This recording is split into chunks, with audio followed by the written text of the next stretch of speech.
okay, when you feel yourself flaring up or getting disgusted or aggravated or whatever, turn it away from the person that it's directed to and back to yourself. And so what is my work?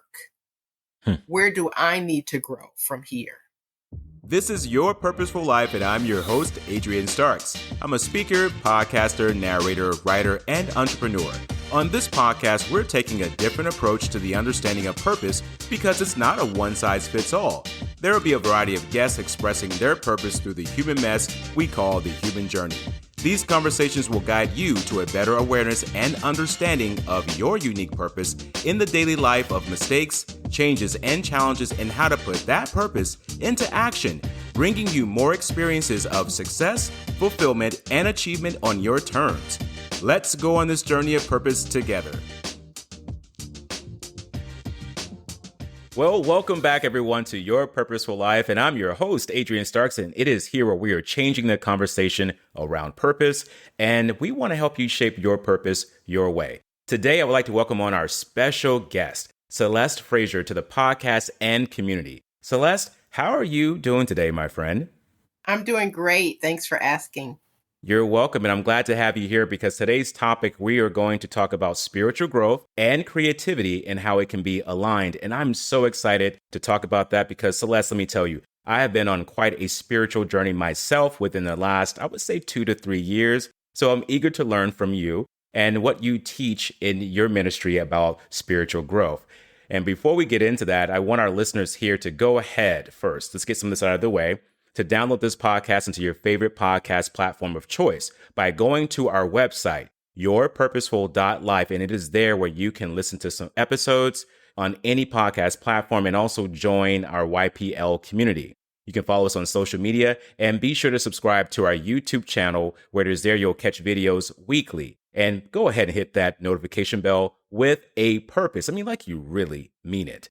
Now, getting back to our special guest of the hour, Celeste Frazier. And let me just say, Celeste is coming with quite the spiritual punch here. She's got so much going on, and I want to share this with you and what she's been accomplishing on this planet as a powerful human being and an evolving spiritual soul. So Celeste Frazier is an inspired speaker, author, teacher, and counselor. As a spiritual leader, Reverend Celeste began her religious science studies at Agape International Spiritual Center in California. She became a licensed practitioner and then went on to study at Holmes Institute, where she received a master's degree in consciousness studies. Celeste is an ordained religious science minister who has pastored 3 communities. Celeste has a Bachelor of Fine Arts degree in drama from the University of Southern California. And get this, everyone. She has a background as an actress, director, and producer. Whoa, we're going to get into some of that too today. Celeste has written over a dozen scripts for the stage, television, and film. Celeste worked with her script, A Dream Deferred, garnered an award for the Black American Cinema Society. Oh my. And is available in the spiritual collections of the Los Angeles Public Library. Her poetry, short stories, and essays have been published in various publications over the years. Reverend Celeste's books, Divine Work Play and In Spirit in Love, are available on Amazon.com. Celeste has been a contributing writer to several e-zines and spiritual magazines. She regularly contributes to her podcast, Mystic Magic. Celeste, welcome to the show, my friend. Thank you. Thank you. And I have a new book that came out in August called Common Miracles, Frequent Illusions. Okay. All right. I'll make sure that we'll put that into the show notes here for our audience today that are listening to this podcast. Let's get into first about you as a person, Celeste, because I find you very intriguing, and that's why I have you here today. We're going to talk about spiritual growth in alignment with creativity. And I feel that right now we are in a place and time as human beings that we're changing. The energy is changing around things. And for everyone listening today, you can call it woo-woo, however you want to call it, I don't care. But we have to realize that we're more than just flesh and bone walking in these bodies. We've chose to be here on some specific reason, some purpose, and I truly believe that. And whether you have a religious background in this or in something else, I think this is a conversation that we should all have as humans today. And we have to just open our minds a little bit and learn about what Celeste is teaching and how she's helping people move more into their hearts. Now, to get to the question here first, Celeste, what is religious science? Religious science is a philosophy of faith and a way of life. And Okay. it is part of the New Thought movement. New Thought came into fruition fully in the early 20th century. There were some earlier influences, such as Phineas Quimby, such as Ralph Waldo Emerson, I love Ralph such as, Waldo. Yeah, I love him. He was the guy that wrote the art. Well, he is the gentleman that wrote the article Self Reliance yes, and Nature yes, and all those things. So, yeah. definitely. Yeah, go ahead. Sorry, I had to interrupt you. I had to say that. I And love him. Emma Curtis Hopkins. And Emma Curtis Hopkins was actually called the teacher of teachers, but Hmm. it's a metaphysical spirituality, and metaphysical literally means beyond the physical. So we look beyond what is physical, and we use spiritual practices such as spiritual mind treatment, such as meditation, a number of different modalities, but our main practices are spiritual mind treatment, visioning, and meditation. And so it's something that Michael Beckwith introduced me to in the middle to late 1990s. I Yes. was just going, that was one of my questions I was going to ask you. I was like, wait a minute, the agape. I was like, that sounds familiar. It's in California. And I know Michael Beckwith was leading that. And he really inspired me, Celeste, when I found out about him about 5, 6 years ago with the book, The Secret, when it came out. And when he was narrating on that book, and I realized that, whoa, this gentleman here, he had the dreads. He doesn't have them anymore, but he had the dreads during that time. And he was just this wonderful person, this radiant energy. And he spoke the truth, and it was really sincere. And I was like, I really want to learn from him. So I bought his book, Life Envisioning. And I Good. started studying that book and looking at it and the manifestation process. So that is amazing. What was he like as what is he like as a person? Have you had a chance to meet him directly, talk to him? Oh, yeah. I've met him. I've been in class with him. We were just together in Missouri for a conference where we were both keynote speakers. Yeah, we connected and are friends. And yeah, he's a teacher who changed my life, Hmm. you know? I love that. We'll have to get him on the show at some point. We'll have to figure out how to make that happen so he can talk more about what he's doing these days. But back to you, this religious science, and I love your description of it, because this metaphysical aspect of life is something that I feel a lot of people are afraid of. They're afraid to talk about, or a lot of people don't want to go there. They think, oh, it's religious science, so I don't want to talk about it. And I think that it is a beautiful way of looking at life. When we look at how historically, how things happened in the past, Greeks, Romans, when things would go on, they had to have a reasoning for it. And a lot of these things were outside themselves, big things that they couldn't really explain or understand. So they started finding out ways of how to label them. And I think now to this day, we're labeling things, but we're not trying to understand them. And so we're running away Yeah. from this perspective, right? We're just saying, oh, I'm this and I believe in this, but I don't really understand it. And I think with religious science, it's a way of understanding ourselves in the midst of the metaphysical and the things that are changing around us. Right. Did you ever get any criticism about being an ordained minister in religious science? Do you ever have people that may come to you and say, hey, that religious science stuff, I don't believe in Well, it? And yeah, people are uninformed, as you say, and some people think it's Scientology, which it is not. Mhm. And anything that is unfamiliar, people are afraid of. So, and they really don't understand Exactly. how religion and science could be together, but they always have been. So, not religiosity so much as spirituality and science. So, yeah, Hmm. that was one of my modules I had to complete in my consciousness study. So, yeah, science and spirituality are very much entwined. I love that. And I love how you said too, it's not Scientology. And I think that's where a lot of people are getting the two, or trying to compare the two. We live in a world of comparisons. And I'm glad that you cleared that up. That's why I wanted to bring it up about the misunderstanding of it.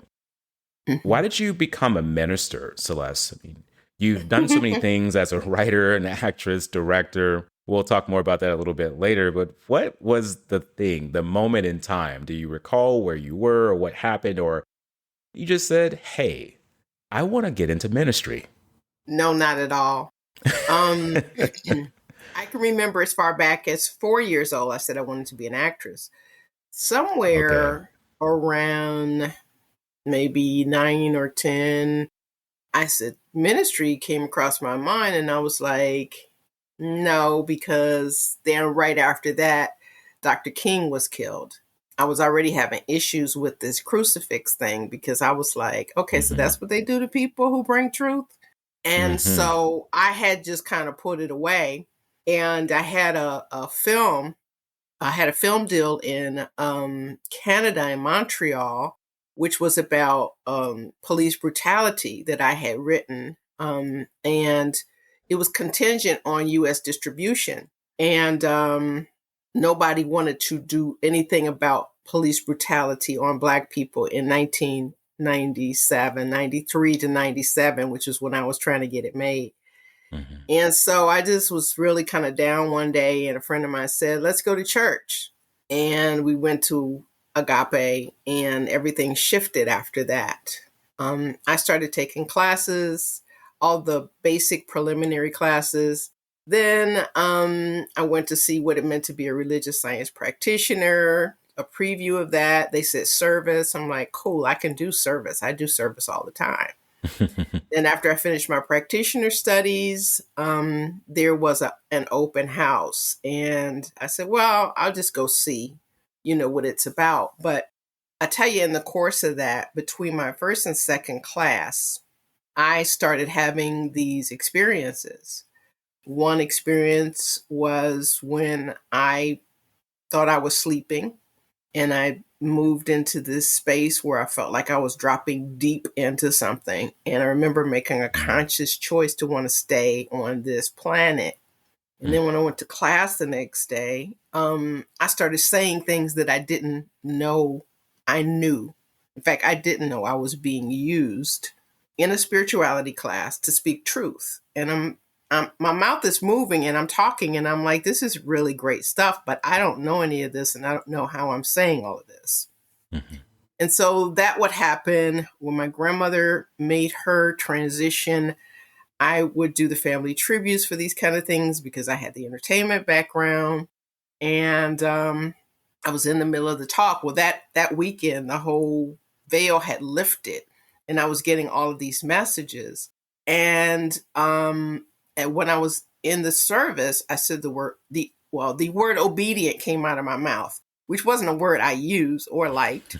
And so I realized that because I had been directed, that I was being told that I was obedient. And, after that service, people were like, there goes the minister. And I was like, what? And then my mother told me later that night that, people asked if I was going to be a minister. And I told them no. And I said, well, let's not say no just yet, because I knew something was going on. And, I was willing to, see where it was going to take me. Mm. So, yeah, I just started taking classes. And then I was, I had a whole conversation with a friend of mine why the reasons I shouldn't do this. I got this career going over here and you could still do that. And she had an answer for everything I said. So, so I just said, well, we'll see what this is about. And, I have been a licensed minister now for 16 years. Congratulations. Wow. Yeah, Impressive. thanks.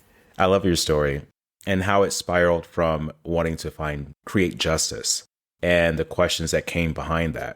And this is what I talk Mm-hmm. about, the human mess, the things going on within that. We find some way, or we create some way to have a purpose. And what you discovered through that was that your purpose was now becoming a minister. It didn't come to you right away, but it was shaping through your questioning of things and the obediency that you talked about, which I love that perspective of it. Where did you grow up, and were your parents religious at all? What was their background in religion? Not particularly. I grew up in Chicago, a Catholic school. I went to Catholic school. I was sent to church, right? They did not go with me, right? Mhm. There was all kind of catechism and stuff. And they would describe this God, and it wasn't the God that I knew that I had a relationship with. And so when I would question things, they would shut me down, the nuns. And Mm. so I have taken both of my parents to agape before my father's deceased, but he was the least religious person between my parents. And when I took him to agape, he said, "It's very interesting." He was amazed that the white people and black people were in church together, and that Mhm. that they were listening to this man. And my mother was skeptical at first, and then she started using the principles on me, giving back what I had taught her. And so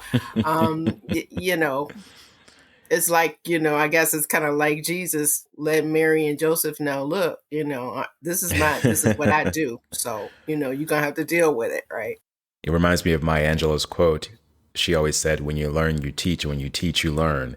And your Mm. mother, what she learned from you, she taught you. And that is a great relationship to have. It reminds me of Mm-hmm. how I grew up. I grew up in a very, I wouldn't say religious background. It was more of like my family was Baptist. My mother went to church a lot. My dad wasn't so big on going to church. He believed in God and everything, but he was just like, I don't need to go to church to have someone tell Right. me I'm. So he had this perspective, which I respected. My mother Yeah. respected. And as time went on, they moved into Catholicism. So I ended up going to a Catholic high school, and it was there where I Mm-hmm. realized I was like, whoa, things here are very different. And I grew up in an area, actually, I was born and raised in Texas. And so I've been Mm-hmm. up north in the Pacific Northwest for over half my life. So a lot of it was when I was very young, but I do remember when I was in high school, how I did go through certain things of racism. And I couldn't understand how this would be happening in a school where they teach religion. So it really made me question things about, Mm-hmm. okay, exactly what is being missed here and Mm-hmm. why are people not seeing it? And this is not to speak ill of Catholicism in any sort or any way or any religion that you may have who are listening today.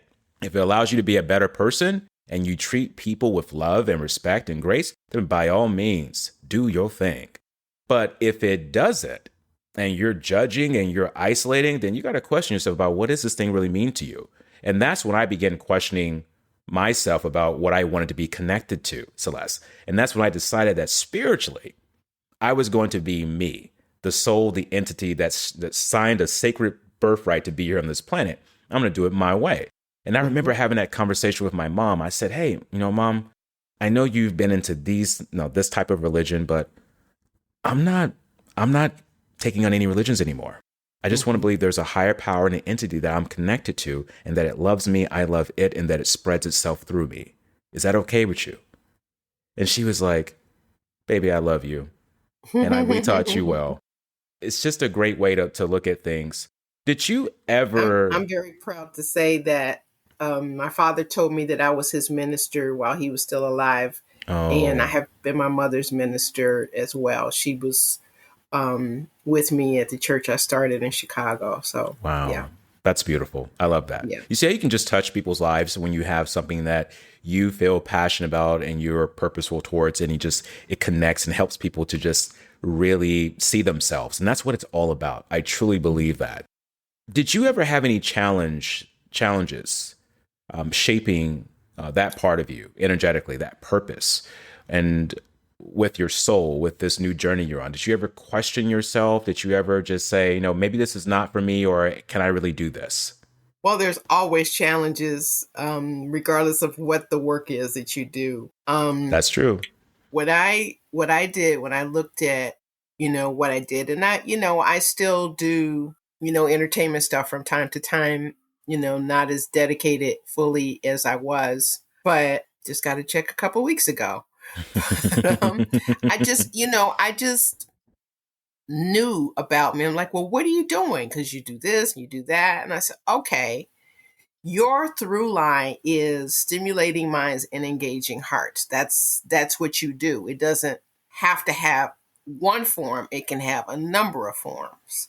And That's so right. when I realized that, then I was like, well, okay, so I've got a breadth of ways that I can express, because this is, I'm inspired, and therefore I want to share what I have got. I Yeah. love that. I love that. And like you were saying, you didn't limit yourself. You said, "What do I have that I can share?" It reminds me of the parable of the talents in the Bible. Mm. And people know of this story. I'm not going to share it here, but if you don't, go and read it. You'll find out what I'm talking about. But the sharing of what we have is so important because it's a give and receive system here on this planet, and that's what it's all about. Why do you? And Yeah, and another great book by that name, uh, by a Black female author. You by a familiar black. with that? No, what is that? Oh, you look that up. It's called The Parable of the Sower. Ooh, okay. Yes. I will look that up. I'm always about learning new Hmm. things, so I definitely will look that up and Hmm. I'll put it in the show notes too. Why do you think it's hard for people, Celeste, to connect on a spiritual level with themselves and the planet in this day and time? I think because of conditioning, whether you were brought up Catholic or however, there are some aspects of religiosity that have been very confining. We were, for example, in Catholic schools, and they used to crack our knuckles or hit us with paddles when, Hmm. if one person did something, everybody in the classroom got it, right? And so, there were ways that they described God to us that were a turnoff and very restricting. And so a lot of people who come into New Thought, metaphysics and spirituality, generally are afraid to come in because of their religious background and the kind of abuse that they received and the kind of restrictions that they and felt more comfortable having a personal relationship with God. And, coming to us, and they realized that they could do that and be in spiritual community as well, and even develop that even deeper. So those who have not been exposed to it are hesitant. They'll put everything under an umbrella of organized religion and say, I'm not going to do organized religion. I'll do spirituality. But you don't have to do it alone. And you can have people who can support you in that process. I love that. And this idea too of being punished for believing in something is something that I feel has happened to a lot of people condition wise. Hmm. This being that could punish you for being this way or saying this, when reality is the being is supposed to be loving and caring and gracious. And this idea of people talking about religion or maybe even changing religions, it doesn't seem like it's safe for them. And Right. this space that you're talking about, it's safe. It's okay to question. It's okay to have a curiosity about this thing outside of yourself because that's who we are spiritually as people. We're just expansive beings. What would happen, Celeste, if people were to begin to connect themselves more spiritually? Oh, And wow. would this help them create better things in their lives, help them be more creative, more responsive to opportunities? What is it for a person listening today if they decided, hey, I want to try getting more into my spiritual aspect of myself? What would this do for me? Well, the greatest thing is peace, Okay. and when you start to understand spiritual principles, and when you allow yourself to be influenced by spiritual texts, then you start to function on another dimension, which is not simply at face value. And you come to understand how you can forgive, which also brings you peace, how you can release the history, the trauma, and you get to be in community. You get to, study with other people. You get to, build connections that are not based on necessarily an outer activity, but one that is common to all life. And I can take it beyond humans. I mean, we do animal blessings and all of this. There's nothing outside of spirit. And so, really coming into an awareness, you can tap into many things. You can tap into your ancestors. You can tap into what it is that brings you enthusiasm. You can tap into allowing yourself to go beyond the limitations that you've placed on yourself. It's freeing. It increases your capacity to love. Um, it just makes you a happier person, you know. A happier person. I love that. And that's what it's about, having peace and being a person of happiness.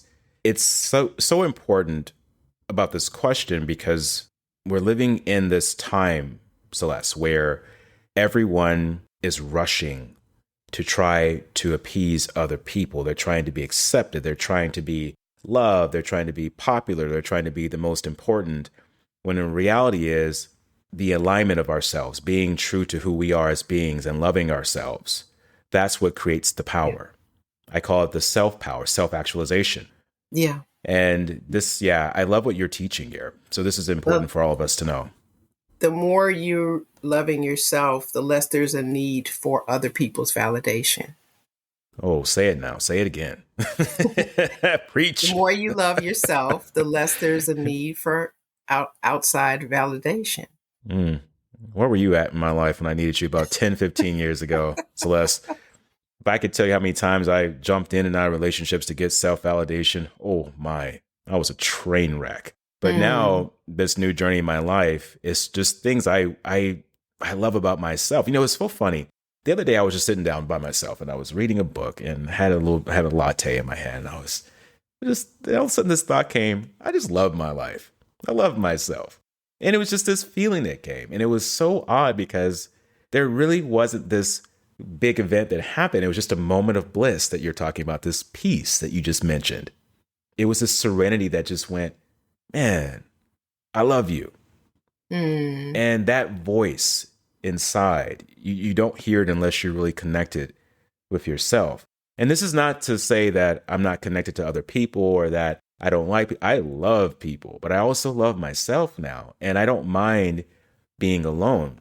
Now, for some people, this journey is hard. And I want to talk about your article, The Spiritual Magnificence, Journey of the Soul, that you wrote. And for me, it sparked a lot of curiosity because when I think about this article, I think about Howard Thurman. He was the mentor to Dr. Martin Luther King Jr. And he talked about the longest and hardest journey ever is the journey inward. Yeah. And immediately I was like, okay, we need to talk about this, Celeste. So this journey of the soul, what sparked this article for you? I believe I wrote that article when I was ministering in Oakland, California. I imagine at that point I was thinking about what there is to explore and to discover. The soul is the place where the divine energy comes into beings, and it's also the place from which we create. It creates operas and That's choreography and films and all kinds of wonderful things. Art. Isn't creativity like love? Like love, like creativity comes from love. All of those are qualities of the divine. So God is love, God is creativity, God is peace, so just know that the creative process is spirit, soul, body, right? So it comes into form as body, whether it's a person or a piece of artwork or whatever it is. But the process involves accepting. And so the journey of the soul is accepting and also being empowered to create from that divine inspiration. And so people may not acknowledge that their creativity comes from the divine. I was writing for years before I realized that I wasn't doing it. I was writing for decades before I realized I wasn't doing it, right? And so now that I know that I am an expression of the divine, then I get to visit that and listen to find out something that's greater than my surface mind would ever be able to discover on my own. And so when I started realizing the source of my substance, then I knew that there was no limit to what I could express. Beautiful. This source that comes from within, from the divine, it reminds me, I was doing some research and reading about Beethoven, the classical genius, and how he was actually deaf, but he created these masterpieces. You're thinking to yourself, like, how can someone who can't hear create such an impact on music that still impacts us this very day? And it's associated with linking brain neurons together and helping you to focus and to have better memory, this classical music and the way that he created it. But here's a gentleman that he would go out into his orchard in the morning and he would hug a tree. And that, I believe, truthfully, is he was onto something. He was like, there's a source that's all around me. I'm hugging this tree. And they said that he would go out and hug it every morning. And then he would go on a little walk and then come back in and he would start composing. And that is something that doesn't get talked about a lot. People talk about how he was powerful and how he did all these things, but he was pulling from something, like you were saying, that was internal, something that was the source. Yeah. And, you know, people think this is blasphemous to say, but you are it. I am it. You know, we are an expression of it. I believe and that so too. he might have gone to hug the tree to ground himself, because you can be, you know, spiritually enlightened, but not necessarily be of any earthly good. And so when you connect with nature, sometimes that can also ground you so that you can be of earthly good. And see, I never heard that before. That's good. Yeah, we get information from everything, from trees, from flowers, from, you know, all of nature, because we're all expressions of the divine. And so when we realize that there is more than one of us, the physical one is also the one that you can see in the mirror that doesn't have pain or sorrow or fear or doubt. It just is. And that's the other dimension that is who we are. We're spiritual beings. The experience is of human, but we're spiritual beings. Just impressive. And this is why I wanted you on the show, because of this very reason of your expertise and just the radiancy that, for our audience today, I'm just in awe right now. Honestly, there's a lot I'm learning. There's a lot I'm understanding. And this being spiritually enlightened, but not grounded. Now, that was a learning moment for me. Very powerful, because I never thought of that, of not being of any earthly good because we're too far out there. And that is important for us to know, because there's some of us, and I've been this way before, where you get so spiritually inclined that you're like, well, nothing moves me, nothing hurts me. I have no emotions toward this. I'm just this. I'm this way. And it's like, no, you're on planet Earth. Bring it down a notch. Let gravity pull you down here. Put your feet down a little bit. And you have to feel the vibrations of what's happening on this planet through the process of growth and change. Right. And that's what I find absolutely fantastic. How do you help people, Celeste, move into their hearts? Because we talked about this spiritual ascension of being connected to the source. But in your work, there's a lot of people who have forgotten how to feel and listen to their heart. And they're operating from the head only. How do you help them move back into that source? You know, it's basically having a conversation. I will hear the problems and I will hear the issues when I'm counseling. And I will give people back to themselves by asking questions so that I can determine what their belief system is. We're all run by our belief systems. We can believe that, you know, men are bad. We can believe that, you know, whatever. And so once I know what their belief system is, I can start questioning them so that they will reconsider if that is a belief system that they want to keep. And it usually is an emotional process because it is very personal. It's very, very much guarded by a lot of people. However, if you come to me, then that means you want some light, you want some guidance. And in our conversation, you know, there could be tears, there could be breakthroughs, there could be resistance, right? There could be different things, but I'm always offering them self-love as a tool for strengthening their lives and embracing their lives. I love that. Strengthening and embracing their lives and using this as tools. And like you said, it just starts with a conversation of finding out what it is, what's their dialogue, what's that story going on in their head, because we all have these stories. And I had to change my story many times, Celeste. I had to really look at my history, my family's history, and not to blame anyone or shame anyone. It wasn't anything like that. I just needed to understand why I chose this environment and what this environment has molded in me so far, and what I needed to reshape, with my own purpose and my own ideology. And so that's great. There's cause and effect. That's Yes. what we study as metaphysicians, and we can change the effect when we change the cause. And so Absolutely.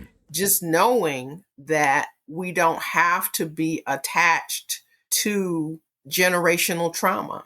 We don't have to be attached to, religious trauma. We don't have to be attached to political trauma, right? We can choose again to see it in a different framework that'll bring us closer to our peace and our joy. I love how you said the political trauma. And, it's interesting because the young generation, it's real. The young generation is very interesting because they have this terminology, and it may be changing now, but I had a couple of young ones. They said, hey, I'm woke. I know what's going on. I said, yeah, but you're woke, but are you spiritually? Like, are you enlightened? Do you understand what's going on, but you're not getting wrapped up in the drama of the mess of it? Do you understand what's going on, but you're finding a way in your essence to become better so that you don't have to experience that, or you can help others see how they can become better through the situation? We all go through it. And I find that with the young generation, they're so wrapped up in the problem that they're not understanding how to create or be a part of a solution. And I understand there's some things out there that we just can't, we have to rally.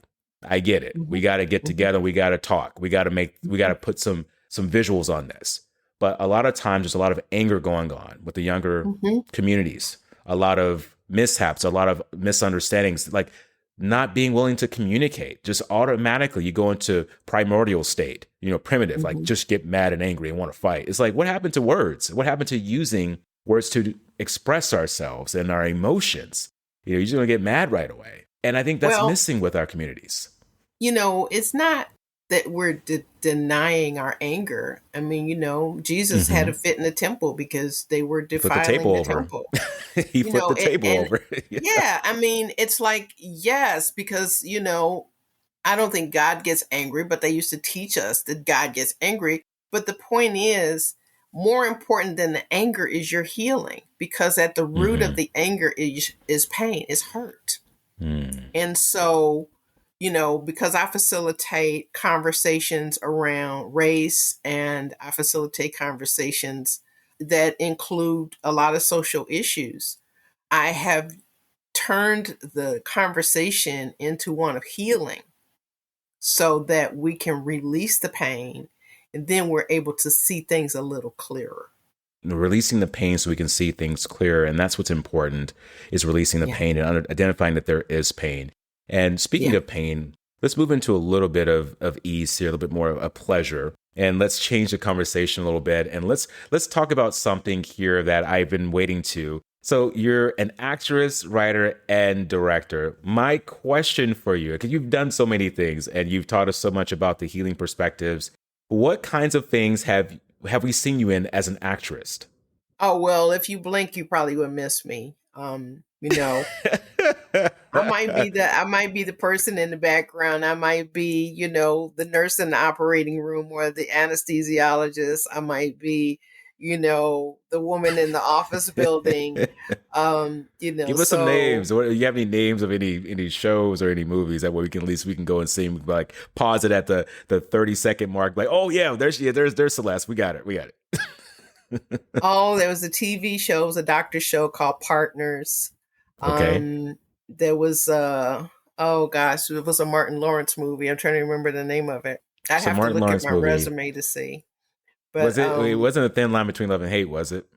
Yes. Was it that one? It was that one? Yeah. Okay. All right. Yes. All right. I'm gonna go back and watch that one. Don't blink because you miss me. Yeah. Okay. And so movie. Just like I did a Toyota commercial last month, it's just like, it's nothing like extraordinary. I go back. My first thing I did in television was Different Strokes. That's how far back it goes. Okay. Okay. I remember that Right. Like show. most of those Yeah. people are dead now, Yeah. except for Todd Bridges.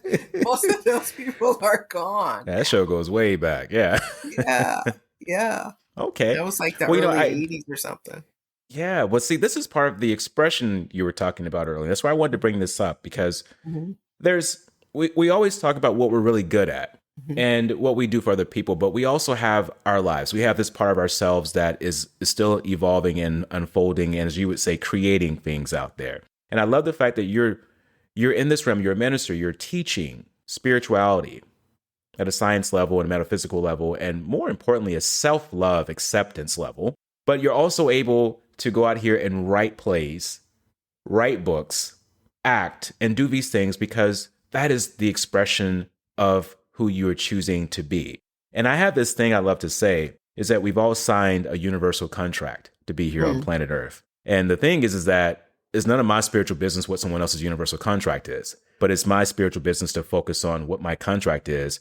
And if I don't know it, why did I forget it? And how can I get it back? How can I remember it? And this expression of us is ways of us adhering to that contract. I showed up here to do these things.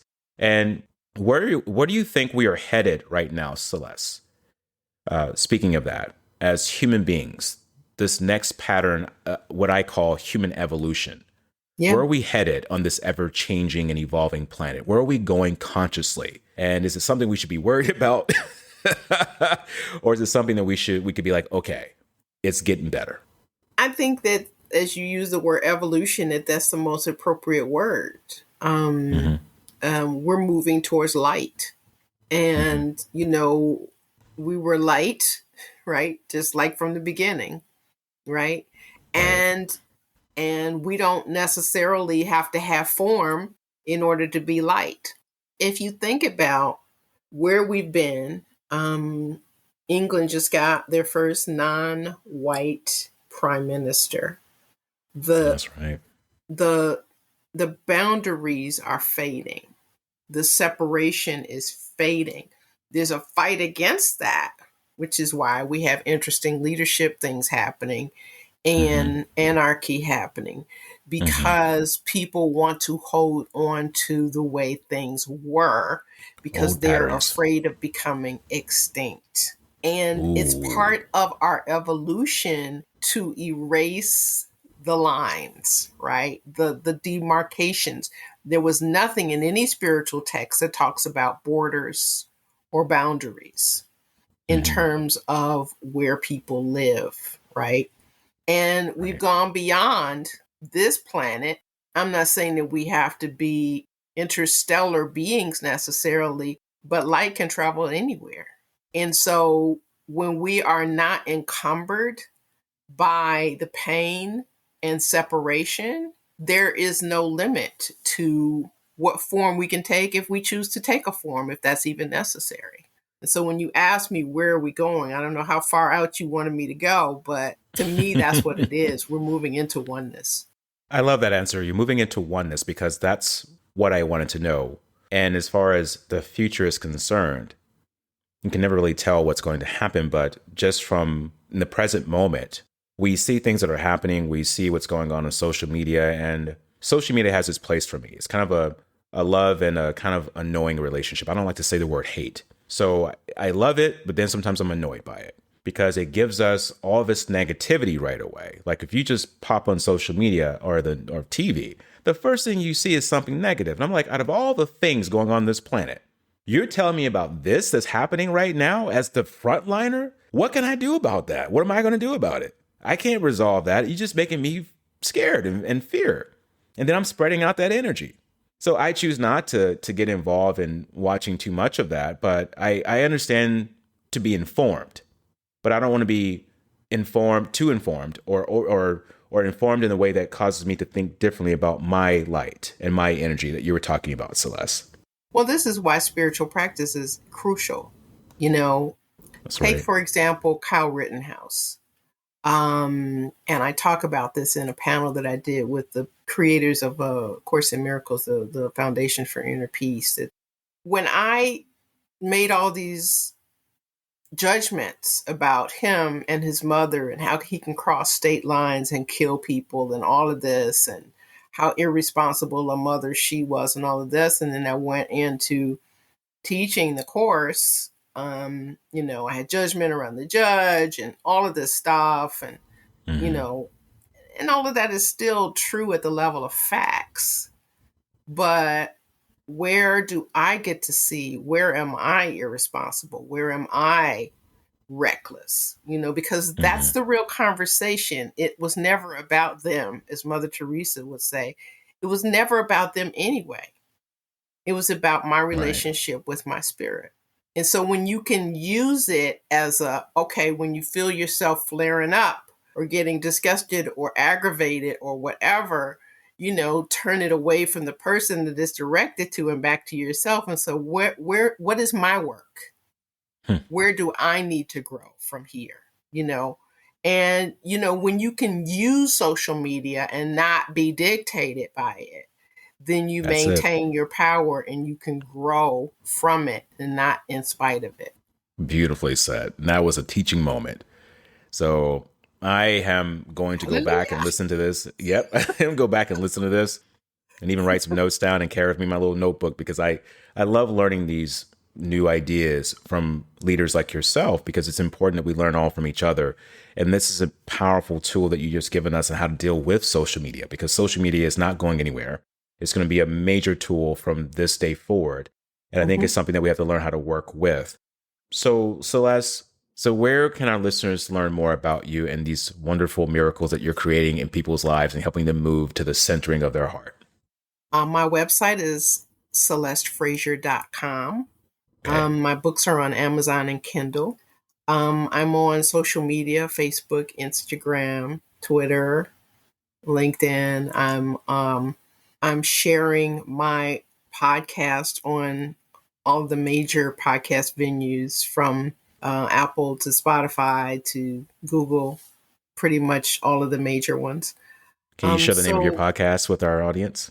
My podcast is Mystic Magic. What a name, Mystic Magic. Yeah. Love that. Well, it's my focus is around discovering where the magic is in your life when you've had a mystical moment that changed the course of your life. Okay. Because there is going to be something that has redirected or inspired or led us into a new direction. And that's a fascinating thing, to be able to see how common it is so that other people can know it can happen for them too.